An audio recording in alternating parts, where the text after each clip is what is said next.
We don't know how long we're gonna be stuck in this huge traffic jam on the interstate, but I have a paramotor. So I'm gonna get up in the air and see how long this line lasts.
For our last day in Sao Paulo, the group decided to head to the beach for some sun and delicious fresh seafood, which was caught by the local fishermen, which was proudly displayed in the fish market.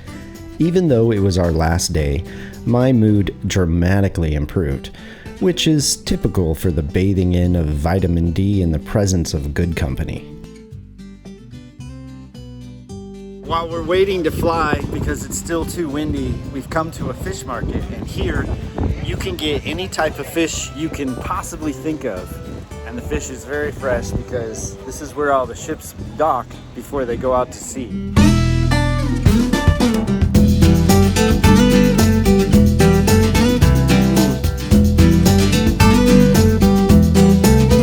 Leaving the beautiful mountains and beach behind us, we would say goodbye to our friends as each would pack up their paramotors and their luggage in preparation for the long drive back to Goiania the next day. This was a perfect getaway for me. I didn't have to worry about the motorcycle or travel, and I could just calm my spirit and enjoy the relaxation this place has to offer. For the last year, I have been worrying about logistics and everything else that comes with soloing around South America. And for once, I could just sit in the back seat and let someone else worry about where to go and what to do. Being along for the ride was nice. And a long ride it would be. 13 hours from Sao Paulo to Goiania, with one small stop planned along the way. Well, the rain kicked in this morning, and we are now heading back to Goiania. Unfortunately, we didn't get a flight in this morning because the rain came in early, but now ready for the 12-hour drive, 13-hour drive back. Well, we got about 15 minutes off the road, and one of the paramotors fell apart. I don't know whose it is, but the net got torn off. So obviously the guys didn't pack it well. They didn't take it apart, so. On the ride back, I had a chance to reflect on the large cities I've traveled through here. And like a lot of metropolis areas in South America, Sao Paulo has a huge potential to be a hub for progress and education. But unfortunately, it is full of things like crime, litter, graffiti, homelessness, drug addicts, slums, and a lot of problems. At first glance, one might think that it is an economic problem, but throwing money at this issue would only make it worse. Because instead of taking care of the real issues, the governing system will install high-tech, expensive cameras to monitor their citizens while pocketing the profits from the sales of this technology. I think you get an idea of where the problem really stems from. Once off the soapbox in my head, the drive back started off fairly uneventful. And if you know my life by now, you'll know that things never stay boring for long. And sometimes they get weird. Note Exhibit A, a random clown who decided to follow us into a lone trucker's diner where we were the only customers stay the sleeping bus drivers in the lounge. And then, without saying anything, he left. It was then I knew that my drive was not going to stay boring for long.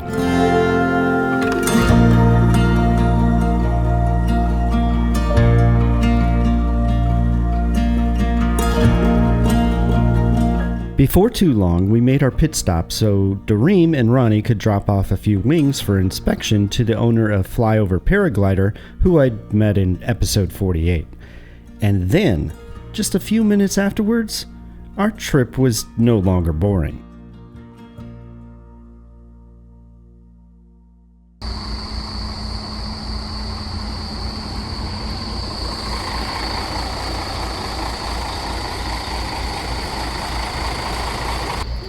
There is one advantage to having a motorcycle, and that's that you don't get stuck in traffic jams or when the highway is closed, because you can always go around the other side.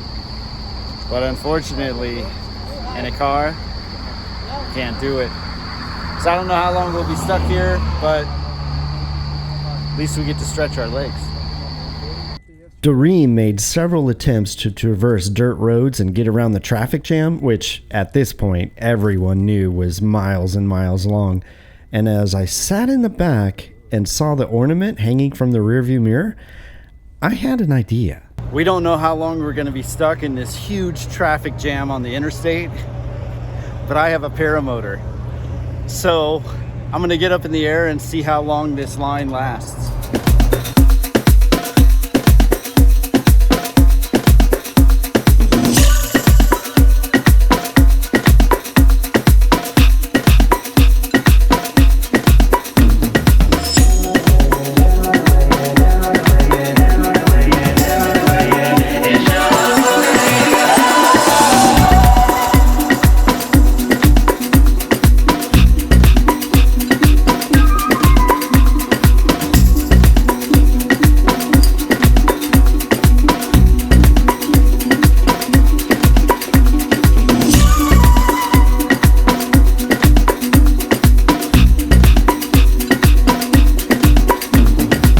Well, here's our traffic jam, and as you can see, it just goes for miles and miles and miles. And it's getting dark, so I can't be up that long, but it's going for a long way.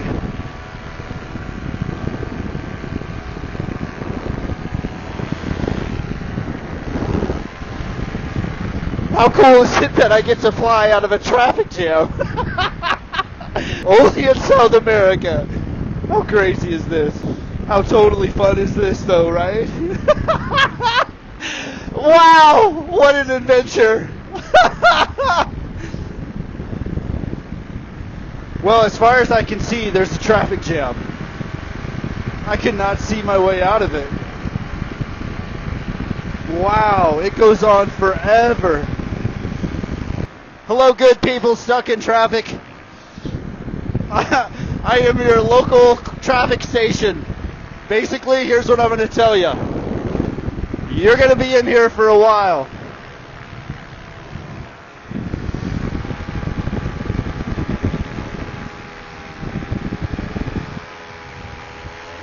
Man, what perfect weather to fly, too.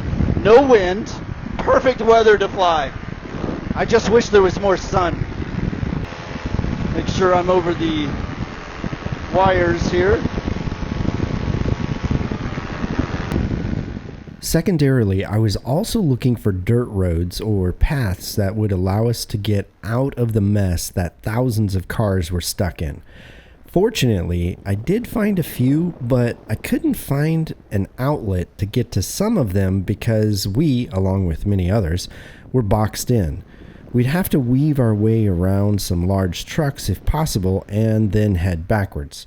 If we were able to do so, I'd found an out by heading west, which I'd hoped would lead to another road north. In the meantime, as the sun was quickly setting, I was trying to avoid hitting high voltage power lines, which seemed to be everywhere around the interstate, and were getting harder and harder to see. So at this point, I thought it best to land and tell the guys what I had seen from the air. But we'd have to wait a while before we could get around some of the trucks that had us trapped.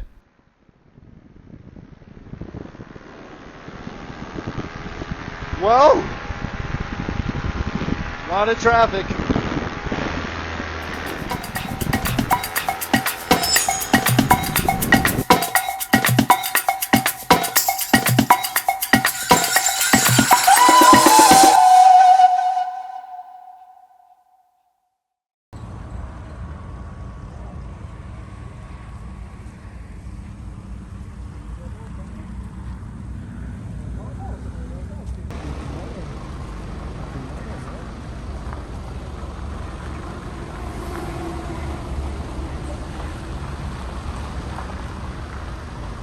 Well, we're still stuck here, and it's actually nightfall now.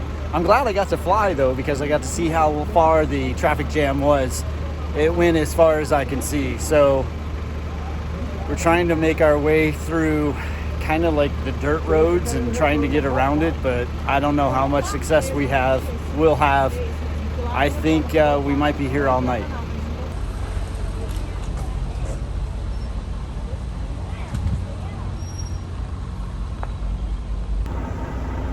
Well, we were able to make it about 3 miles down the road,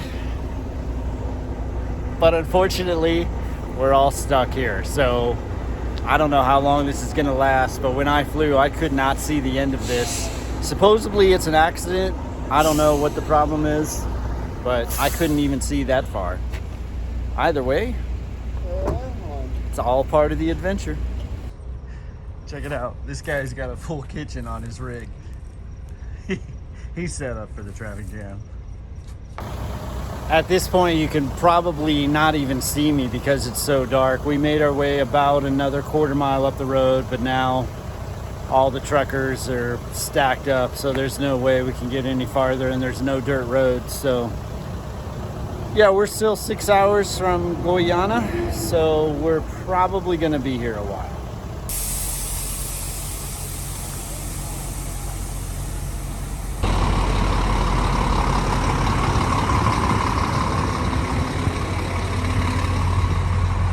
Well, I walked about a half a mile up the road and I found a little restaurant and store. So at least we can buy food and drink. I'm pretty sure we're gonna be here for the night.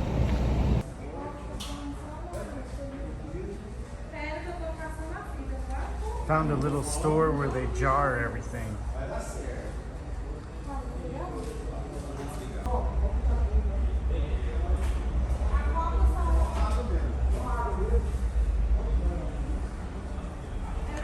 Just in case we need any cooking oil, they have plenty.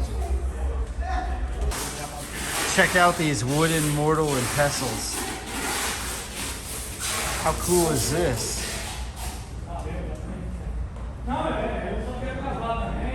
It's a big old grinder thingy.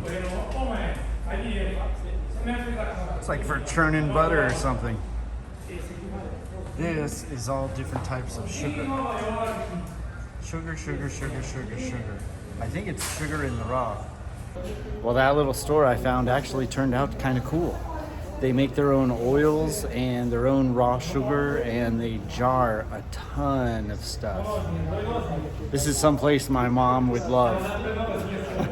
I'm not into it, but you know, at least it's something to do while you're waiting in traffic, because we are not going anywhere. And we actually found another store up here. Ronnie was telling me is that they're actually used for meat and rice. And if you need any cast iron, they have plenty of cast iron.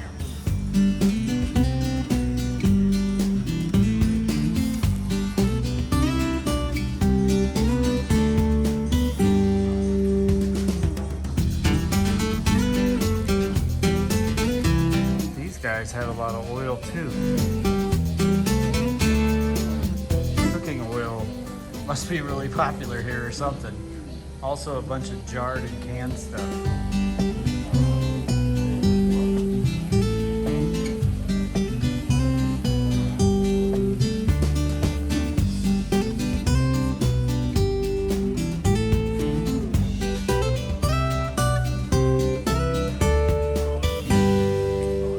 I found what I need.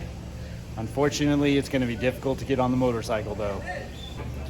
All right, so if you were a prepper, this would definitely be your store, because it is prepping food everywhere. But unfortunately, we're not prepping. Although, as long as this traffic jam holds up, we actually might need to. Well, I picked up a piece of bread with a hamburger inside of it. So it's kind of like a wrapped hamburger. I don't know. It tastes pretty good. Either way, at least we have sustenance for the night. And as a side note, if we need any alien dolls, They have plenty here. All right, so check this out. It's normal here in Brazil for the truckers to put these refrigerators and stoves and storage containers underneath just in case they get stuck on the road, which of course we're all stuck. And so this guy was cool enough to show me his kitchen hookup. Aqui a menina que eu falei pra você foi essa aqui, ó. Aquela que eu falei lá do a Sheila. Ela bateu o caminhão pouco tempo atrás. Well, I got a little bit of an update from the news, or actually Ronnie did behind me. A semi crashed into a couple other cars and it's blocking the entire road.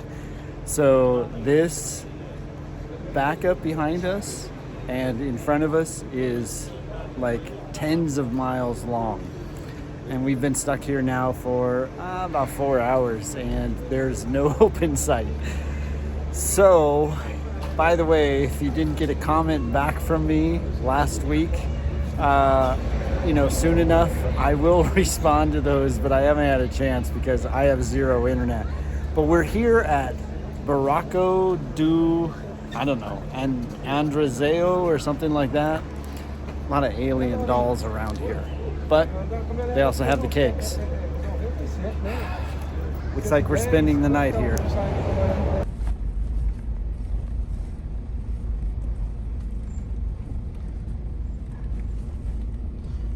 Fortunately, we were able to work our way around the traffic jam just to get into the other lane and take another exit. So we're taking a detour. I don't know how long the detour is, but at least we're out of the traffic jam. Well, I'm back at the motorcycle shop and the Great Balance machine is actually finished. However, Paulo is trying to talk me into staying longer. I can understand why. Basically, the motorcycle is extremely tall, which makes it really hard to balance when I put the paramotor on the back of it. So he's trying to talk me into creating another rocker arm that goes next to the rear cylinder to lower the suspension, and that will make it a lot easier to balance it. It's really tempting, but I've been here for 2 months. He says he can get it done in 1 day.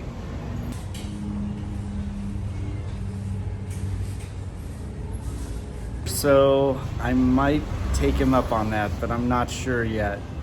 I'm still deciding. I've also asked him to place some lights on the front because at night it's extremely difficult to see with just this single headlight.